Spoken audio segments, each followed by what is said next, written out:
Hello students, welcome to और YouTube channel आई स्ट्री 247। देखिए student, इससे प्रीवियस वीडियो लेक्चर में हमने देखिए पुनरावर्ती संबंध का पूरक फलन ज्ञात करना सीख लिया था। उसके बेस कुछ एग्जाम्पल भी कर लिए थे। अगर आपने वीडियो नहीं देखा है तो link in the description box जाके देख सकते हो। आज हम सीखेंगे क्या कि देखिए पुनरावर्ती संबंध का विशेष हल किस तरीके से ज्ञात किया जाता है। और जब भी मैं बात कर रहा हूँ विशेष हल का, तो जो विद्यार्थी हमारे साथ कंटिन्यू वीडियो लेक्चर देख रहे हैं तो उन्हें पता है कि विशेष हल का मतलब सर समझ गए हैं कि यहाँ पे एफ आर जो होगा वो सर जीरो नहीं होगा, क्योंकि एफ आर जीरो हो जाता है तो विशेष हल नहीं होता है। यानी यहाँ पे जो हमें फंक्शन होगा सर वो एफ आर जीरो नहीं होगा।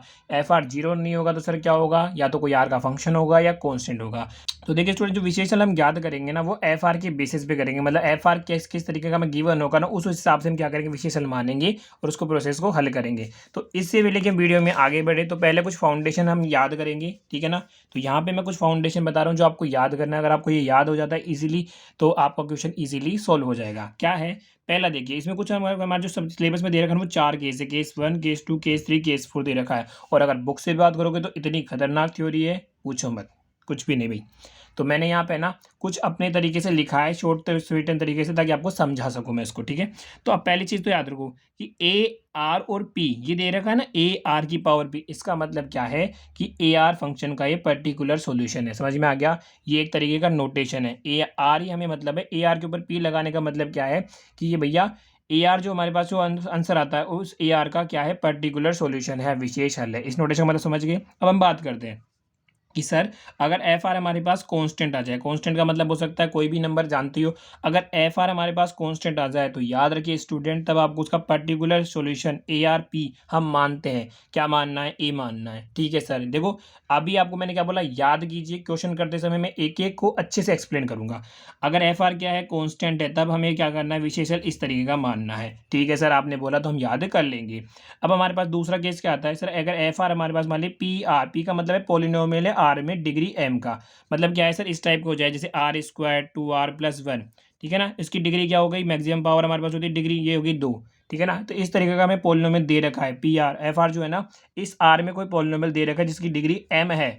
एम मतलब जितनी वह जहाँ से जा रहा है, तो जितनी पावर आर की होगी ना उस हिसाब से हम एक क्या मानेंगे, उसका विशेषण मानेंगे। फॉर एग्जाम्पल अगर आर की पावर 1 दे रखी होती है यहाँ पे तो हम ये लिखते हैं, ये लिखते हैं। अगर आर की पावर 0 है तो हम सिर्फ ये लिखते हैं। आर की पावर 1 दे रखी है तो हम एक टर्म और है, यानी जितना आर की पावर मैक्सिमम है उतना इसका सोल्यूशन हम यहाँ से लिखेंगे। ये विशेषण लिखना है, ठीक है। अगर देखो मैंने फिर बोला है समझना नहीं है, याद करना है तो याद करते रहो।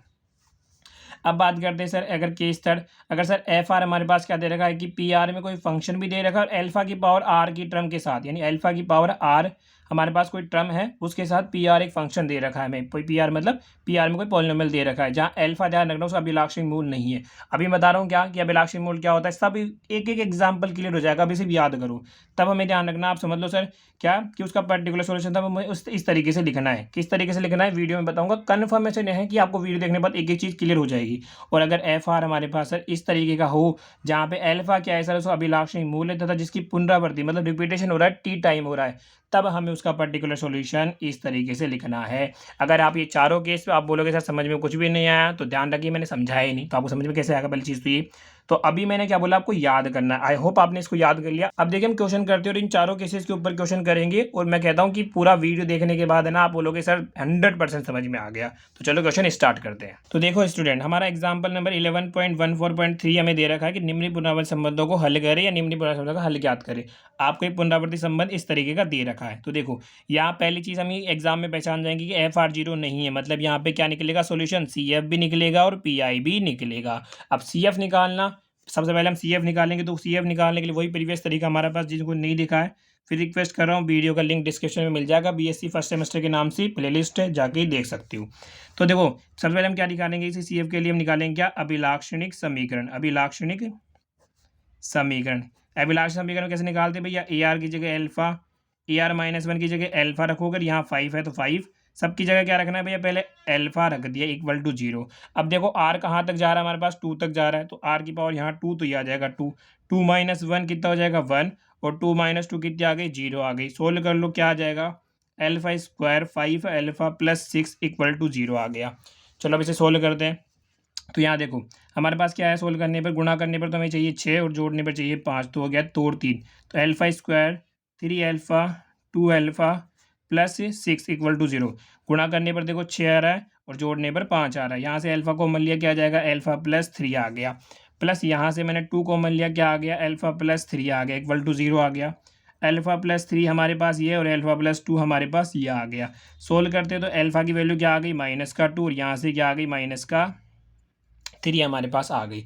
अब देखो हमें पता है सी एफ नहीं, तब हम क्या लिखेंगे, तब भैया इसका सी एफ क्या हो जाएगा, सी एफ निकालना आपको पता है ये क्या होता है सी एफ, इसके लिए आ जाएगा C1, वही हमारे पास क्या होगा, अल्फ़ा की पावर R होती है, तो C1 -2 की पावर R प्लस देखिए C2 और यहाँ क्या आ जाएगा, फिर क्या हो जाएगा, यहाँ पे -3 इसकी पावर क्या आ जाएगी, R, अल्फ़ा की पावर R होती है। मैंने बता रखा है भाई जब सी एफ हमारे पास कैसे निकालना, जब वास्तविकता अलग अलग हो आपको सी एफ निकालना आता होगा। तो ये हमारे पास, इसको दे दो इक्वेशन नंबर, देखो ये दे दो इक्वेशन नंबर, इसको दे दो इक्वेशन नंबर 1, इसको दे दो इक्वेशन नंबर 2।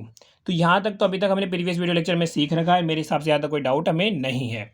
अब बढ़ते हैं, हमारे पास क्या निकालना है, अब निकालना है हम पूरक फलन, तब नहीं सॉरी, अब निकालना है विशिष्ट, तो हम पहले लिखेंगे नाउ, हमें क्या निकालना है, इसका विशिष्ट हल, जिसे शॉर्ट में क्या कहते हैं, पीआई। अब यहाँ पे काम में आएगा ये वाला, अब हमें ये देखना है पीआई निकालने के लिए क्या एफ आर कॉन्स्टेंट है, नहीं सर एफ आर कॉन्स्टेंट तो नहीं है। तो क्या एफ आर हमारे पास कोई पॉलिनोमियल है जिसकी डिग्री क्या है, एम डिग्री का, हाँ सर एफ आर हमारे पास क्या है, एक पॉलिनोमियल दे रखा है, बिल्कुल आर में एक पॉलिनोमियल है सर जिसकी डिग्री कहाँ है, 2 तक जा रही है। अगर इसकी डिग्री 2 तक जा रही है तो हम इसका विशिष्ट हल कहाँ मानेंगे भाई, आर की पावर 2 तक विशिष्ट हल मानेंगे, समझ में आया। तो अब हम ये क्या लिखेंगे भैया, विशिष्ट हल हमारे पास क्या हो जाएगा, ए आर पी, मतलब ए आर का विशेष हल। कैसे लिखोगे भैया, डिग्री कहाँ तक जा रही है, 2 तक, तो भैया हमें ये लिखना है ए नोट, भाई पहले देखना ए नोट 0 A1 आर की पावर 1 प्लस कहाँ तक जा रही है भैया, A2 आर स्क्वायर। ध्यान रखना अगर यहाँ पे आर की पावर 3 होती ना तो हम एक और टर्म लिखते, समझ में आ गया। तो जहाँ तक आर की पावर डिग्री जा रही है ना वहाँ तक उसका क्या है, पर्टिकुलर सोल्यूशन लिखते चलना है, समझ में आ गया। ये हमारे पास क्या आ गया, इसका विशिष्ट हल आ गया, विशिष्ट हल है, और ये हमने क्या किया, माना है, ठीक है, ये आया नहीं हमने मान लिया। इसको इक्वेशन नंबर 3 वापस समझा रहा हूँ, बस यहीं से इंटरेस्टिंग है कि एफ आर हमारे पास क्या था भैया, आर में कोई पॉलिनोमियल था, ठीक है, तो आर में पॉलिनोमियल इस तरीके से, इसकी डिग्री यानी कहाँ तक जा रहा है, ये 2 तक जा रहा है सर, आर की पावर 2 तक जा रहा है, तो हमें 2 तक वाली टर्म तक हमें लिखना चलना ही चलना है। इसमें देख के भाई, इसमें देखो इस टाइप का है तो सर कहाँ तक लेना है, जितनी उसकी पावर हो, आर की पावर है, आर की पावर 2 तक थी, यहाँ तक लेके चलो, 3 होती तो आगे तक लेके चलते, समझ में आ गया, ओके। उसके बाद क्या करना है, देखो स्टूडेंट अब आपको कुछ नहीं करना, समीकरण 3 है ना, इस समीकरण 3 से हमें देखो ए आर की वैल्यू या ए आर -1 और ए आर -2 की वैल्यू क्या करनी है, समीकरण 3 से उठाकर यहाँ पे पुट करनी है। कैसे पुट करनी है कि देखो ए आर की वैल्यू हमारे पास है, तो मैं लिख देता हूँ समीकरण 1 व 3 से।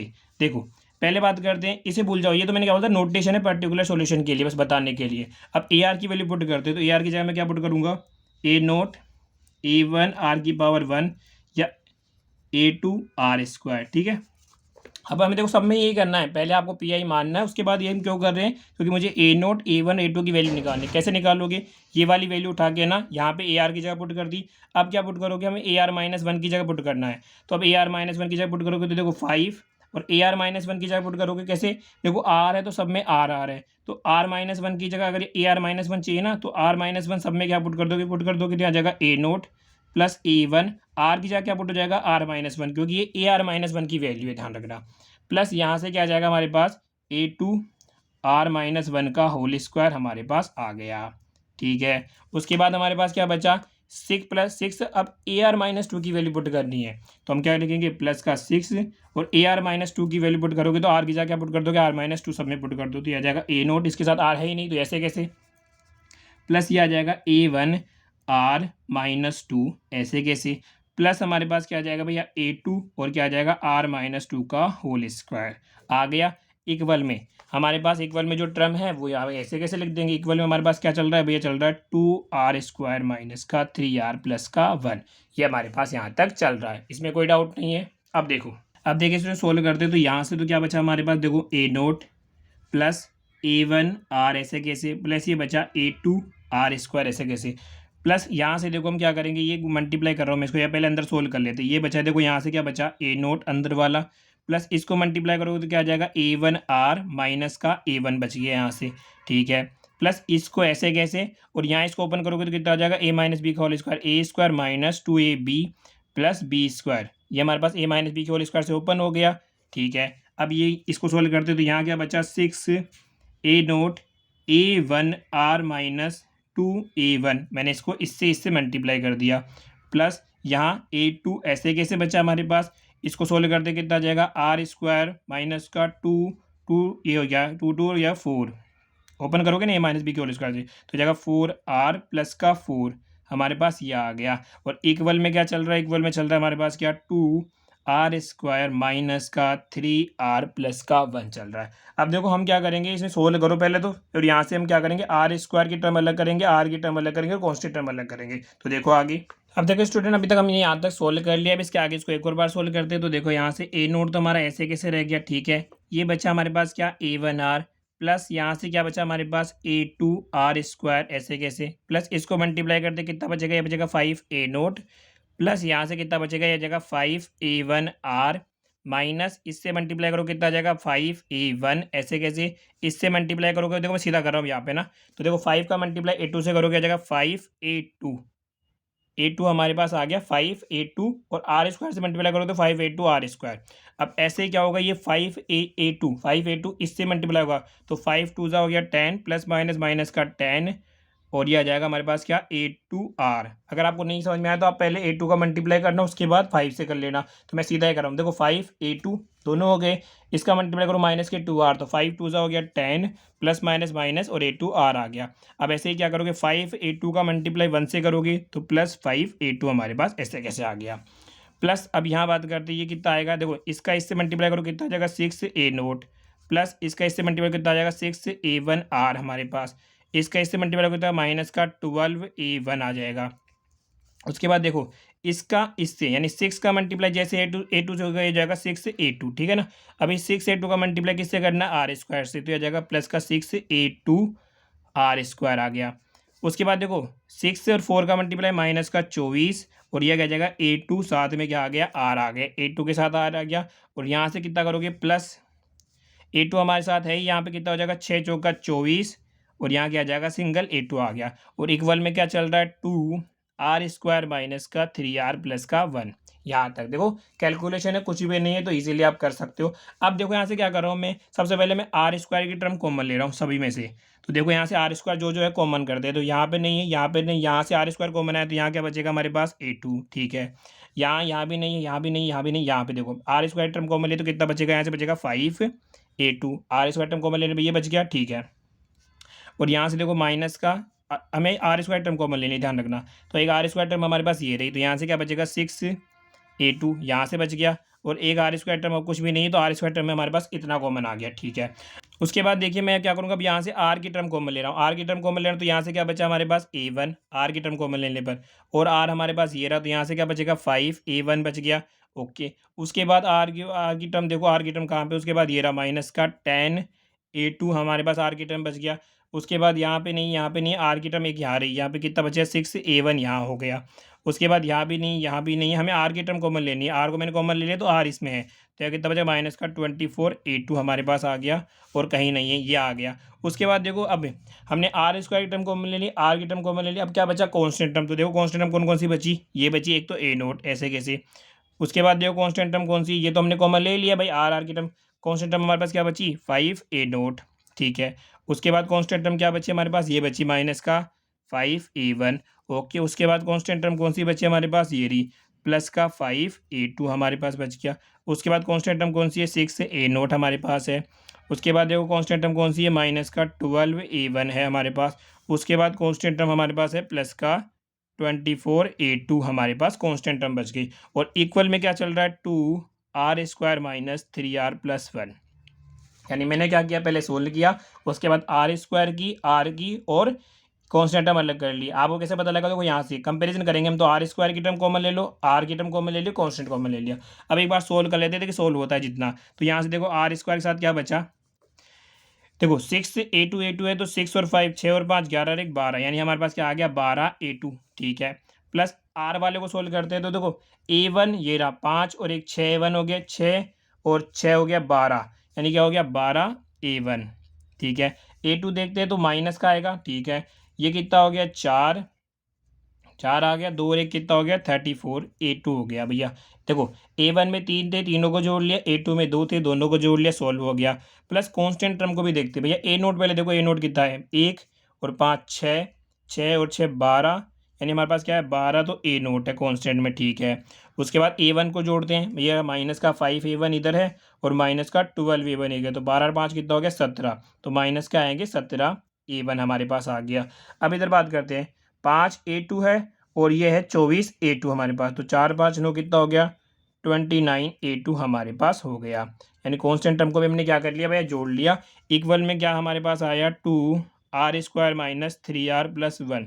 अब हम क्या करते हैं, दोनों पक्षों में तुलना करने पर, अब क्या करेंगे, दोनों पक्षों में तुलना करने पर, यानी दोनों पक्षों में हम क्या करेंगे, तुलना करेंगे। तो R² का कोफिशिएंट और R² की तुलना करोगे तो यहाँ की जाएगा भाई R² की टर्म के साथ कंपेयर होगा, तो यहाँ कितना बचेगा हमारे पास 12A2 बराबर 2। भाई इसका कोफिशिएंट क्या है, ये रहा। हम क्या करें, दोनों पक्षों में R² R और कांस्टेंट अचर गुणांकों की तुलना कर रहे हैं। तो मैंने शॉर्ट में लिखा, दोनों पक्षों में तुलना करने में किसकी तुलना कर रहे हैं भाई, R² के गुणांक की, R के गुणांक की और कांस्टेंट टर्म की। तो R² का गुणांक यहाँ तो क्या है, ये रहा, और यहाँ क्या है, ये रहा। पहला चीज है, इसको देखो इक्वेशन नंबर 1। अब R का गुणांक देखो, R का गुणांक यहाँ पे क्या है 12A1 माइनस 34A2, और यहाँ से R का गुणांक क्या है माइनस का 3। ओके, अब कांस्टेंट टर्म बात करते हैं, यहाँ पे कौन सा अचर गुणांक क्या है, अचर कौन पद ये रहा 12A0 माइनस का 17A1 प्लस का 29A2 इक्वल टू, यहाँ पे कांस्टेंट टर्म क्या है 1, तो हमारे पास 2 और 3। देखो अब हमारे पास कांस्टेंट याद रखना, कांस्टेंट कितने हैं, देखो A0 A1 A2 तीन कांस्टेंट और तीन ही क्या है इक्वेशन है, तो इनसे बस इनकी वैल्यू निकालते हैं। तो देखो पहले समीकरण नंबर 2 से, अगर समीकरण नंबर 2 से बात करूँ तो मैं A2 की वैल्यू कितनी आ जाएगी, A2 की वैल्यू आ जाएगी 2/12, 2 1 कम 2, 2 6 12, A2 की वैल्यू आ गई। अब देखो A2 की वैल्यू उठा के अगर मैं यहाँ रख दूँ समीकरण नंबर 2 में, सॉरी देखो 1 2 3 हमने दे ली, तो इक्वेशन का नाम चेंज कर दे भाई, 3 तक हमने दे रखी है यहाँ पे, तो इसका इक्वेशन का नाम चेंज कर देना भाई, कन्फ्यूज ना होगा हमें। तो इसको 4 कर दो, इसको 5, इसको क्या कर दो 6 कर दो, तो समीकरण नंबर 4 से क्या हमने दे रखी है इक्वेशन, तो A2 की वैल्यू आ गई। अब ये A2 की वैल्यू उठाकर हम क्या करेंगे कि A2 का मान कहाँ रख दिया भैया, समीकरण नंबर 5 में, 5 में रखने पर अब A2 की वैल्यू हमारे पास यहाँ रखोगे तो आ जाएगा 12A1 माइनस 34। A2 की वैल्यू कितनी है भैया, 1/6 रख दिया, इक्वल टू कितना है माइनस का 3। तो हमारे पास क्या बचा, ये देखो 12A1 ऐसे कैसे माइनस, कट रहा है क्या, 2 के बारे से कट जाएगा, ये एक काम करो उधर ही ले जाओ, कट रहेगा तो काट लो। देखो 2 तिया 6, 2 1 कम 2, 2 सत्ते 14, यानी कितना बचा माइनस के 17/3 इक्वल टू बचा माइनस का 3 इक्वल टू, यहाँ से देखो 12A1 ऐसे कैसे, ये कितना आ जाएगा माइनस का 3 प्लस का 17/3। सोल्व करते हैं, सोल्व दिख रहा है आपको, ठीक है। तो यह आ जाएगा 12A1 इजिकल्स टू, देखो सीधा सोल्व करेंगे, 3 तिया 9 माइनस का 9 प्लस 17/3, एलसीएम लेके आप कर सकते हो। यही सोल्व कर लेते तो यहाँ जाएगा 12A1 इक्वल टू, तो देखिए 17 में से 9 गया तो ये बचेगा 8/3 हमारे पास। अगर यहाँ से A1 कितना आ जाएगा 8/3 इंटू 12, ये देखो यहाँ से कट गया, 2 चौक 8, 2 छिकी 12, 2 दूनी 4, 2 तिया 6, यानी हमारे पास A1 की फाइनल वैल्यू क्या आई, ऊपर तो बचा 2 नीचे बचा 9, 2/9 हमारे पास क्या आ गई A1 की। अब देखो अगर मैं A1 की वैल्यू ये आई, A2 की वैल्यू ये है, A1 A2 का मान उठा के समीकरण नंबर 6 में रख दूँ तो A0 की वैल्यू भी निकल जाएगी। तो अब हम क्या करेंगे देखिए आगे, तो देखिए मैं लिख देता हूँ क्या कि समीकरण 6 में क्या कर रहे हैं अपन, A1 व A2 का मान रखने पर। तो एक बार मैं समीकरण नंबर 6 लिख लेता हूँ। देखिए अब देखिए स्टूडेंट, मैंने पीछे से क्या है समीकरण नंबर 6 लिख ली और यहाँ से A1 A2 की वैल्यू क्या करें पुट करेंगे। तो देखिए 12A0 ऐसे कैसे माइनस का 17, A1 की वैल्यू कितनी है हमारे पास 2/9, 2/9 आ गया, प्लस 29, A2 की वैल्यू कितनी है 1/6 इक्वल टू आ गया 1। सोल्व करते देखिए तो 12A0 माइनस 17 दूना 34/9, ठीक है, यहाँ कितना बचेगा 29/6 इक्वल टू 1। अब हम क्या कर रहे हैं भैया 12A0 ऐसे कैसे, इसको उधर लेके जाओ तो 1, ये देखो माइनस का इधर आ किसको जाएगा प्लस का 34/9 आ गया, और ये प्लस का इधर आ किसको जाएगा माइनस का 29/6 आ गया। अब देखो 12A0 हमारा ऐसे कैसे, अब यहाँ देखो इनका एलसीएम लोगे भाई, 9 और 6 का एलसीएम ले लो। तो देखो 9 और 6 जिनको नहीं आता तो 3 तिया 9, 3 दूनी 6 और 6 कम 6, 6 तिया 18, 18 का क्या हो जाएगा हमारे पास एलसीएम हो जाएगा 18, लेना आता है ना। अब देखो यहाँ तो आ जाएगा 18, 9 दूनी 18, 2 बार गया 34 दूना 2 चौक 8 और 2 तिया 6 आ गया, माइनस 6 तिया 18, 29 को भैया 3 से गुणा कर लो, 3 टाइम 27 7 लगी 2, 3 दूनी 6 2 8, 87 आ गया। ओके आगे चलो भाई 12A0 इक्वल टू 18 एक बार जोड़ लो इनको, 8 8 16 की 6 हाथ लगी 1, 6 और 2 हो गया 8 माइनस 87/18। यहाँ से कितना बचेगा भाई, माइनस का 1/18 आ गया। और ए नोट हमारे पास कितना आ गया, माइनस का 18। और ये मल्टीप्लाई में तरह के डिवाइड में हो जाएगा। चलो भाई गुणा करो इनको, इसको इससे गुणा करो, हमारे पास जाएगा 216 हमारे पास आ जाएगा। अब देखिए हमारे पास ए नोट की वैल्यू आ गई, यहाँ से A1 A2 की वैल्यू आ गई। अब हम ये वैल्यू उठा के कहाँ रखेंगे, समीकरण नंबर 3 में रखेंगे। तो अब देखो हम क्या लिखते हैं यहाँ पे, समीकरण 3 में ए नोट A1 व A2 का मान रखने पर, ठीक है। तो जैसे ये वाली वैल्यू रखूंगा तो मैं बस समीकरण नंबर 3 देख लेता हूँ क्या है, AR की पावर P हमारे पास था, और समीकरण 3 में पहला क्या है, ए नोट। तो ए नोट की वैल्यू रखो माइनस का 1/216, ठीक है। फिर क्या है हमारे पास, प्लस A1 की वैल्यू कितनी है, देखो 2/9 है। A1 की वैल्यू है 2/9 और उसकी पावर उसके साथ क्या है, R है, यह आ गया। प्लस उसके बाद क्या है, A2 की वैल्यू कितनी है भाई, 1/6 और इसके साथ क्या है हमारे पास R² है। और ये क्या आ गई, इसको इक्वेशन नंबर कौन सी आ गई, 6 के बाद में 7, ठीक है। ये हमारे पास इक्वेशन नंबर कौन सी आ गई, 7 आ गई। अब हम लिख देंगे क्या, अतः भैया जो मैं पुनरावर्ती अतः पुनरावर्ती संबंध का संपूर्ण हल हमारे पास क्या हो जाएगा भैया, संपूर्ण हल हमारे पास आएगा AR इजिकल्स टू भैया CF प्लस PI के फॉर्मेट में आएगा। और AR इजिकल टू, देखो CF क्या था, CF यहाँ पे ये रहा, CF हमारे पास था क्या, C1 माइनस 2 की power R plus C2 minus 3 की पावर R हमारे पास था।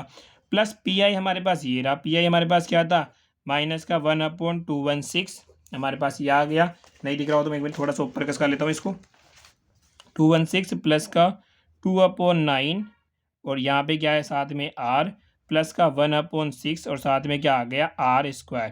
और ये क्या आ गया, इसका हमारे पास संपूर्ण हल आ गया।